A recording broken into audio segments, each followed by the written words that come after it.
வீடியோவை பார்க்குற அனைவருக்கும் எனது பணிவான வணக்கங்கள்.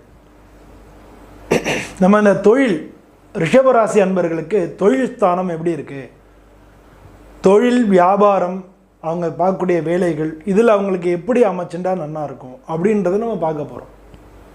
பொதுவாக ரிஷபராசி இந்த ராசிக்கு அதிபதி சுக்கிரன்னாலும் எங்கள் தொழிலுக்கு வேலைக்குன்னு வரும்பொழுது 2, 6, 10 இந்த மாதிரி இடங்களை பார்த்தோம்னாலே அவங்களுக்கு நல்ல பலன்கள் கிடைக்கும்.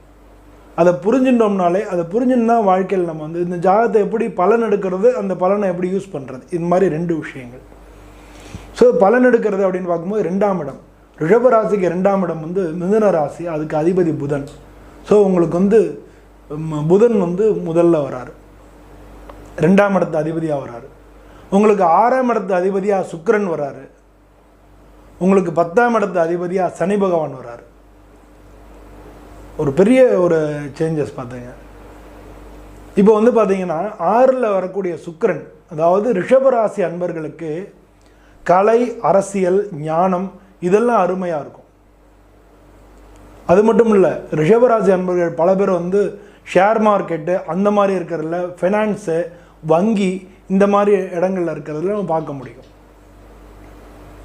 அது மட்டும் இல்லாமல் பணம் அதிகமாக புரளக்கூடிய ரியல் எஸ்டேட்ஸ் அந்த மாதிரி இடங்களையும் இவங்க இருக்கிறத பார்க்க முடியும்.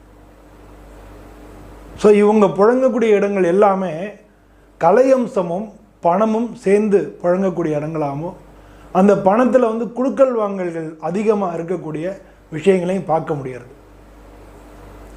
ஸோ அதனால் இந்த ரிஷபராசி அன்பர்கள் பல பேர் இதில் இந்த மாதிரி தொழில்களில் ஈடுபடுறதுக்கான வாய்ப்புகள், அது மாதிரி ஒரு துணி அது தயாரிக்கக்கூடிய அந்த சாயப்பட்டறை, இல்லை துணிகள் தயாரிக்கக்கூடியது, பனியன் அது மாதிரி தயாரிக்கக்கூடியது, இல்லை பெரிய பெரிய ஷாப்ஸு துணிக்கடை வச்சுருக்கிறது, இல்லை நீங்கள் தங்க நகைக்கடை வச்சுருக்கிறது, அது மாதிரி வெள்ளி வியாபாரங்கள் பண்ணுறது, இதெல்லாம் இவங்களுக்கு அதிகமாக இருக்கும். எண்ணெய் சம்மந்தப்பட்ட வியாபாரங்கள் பண்ணுறது, இரும்பு சம்மந்தப்பட்ட தொழில்கள் பண்ணுறது. ஏன் இவ்வளோ வருது அப்படின்னா 2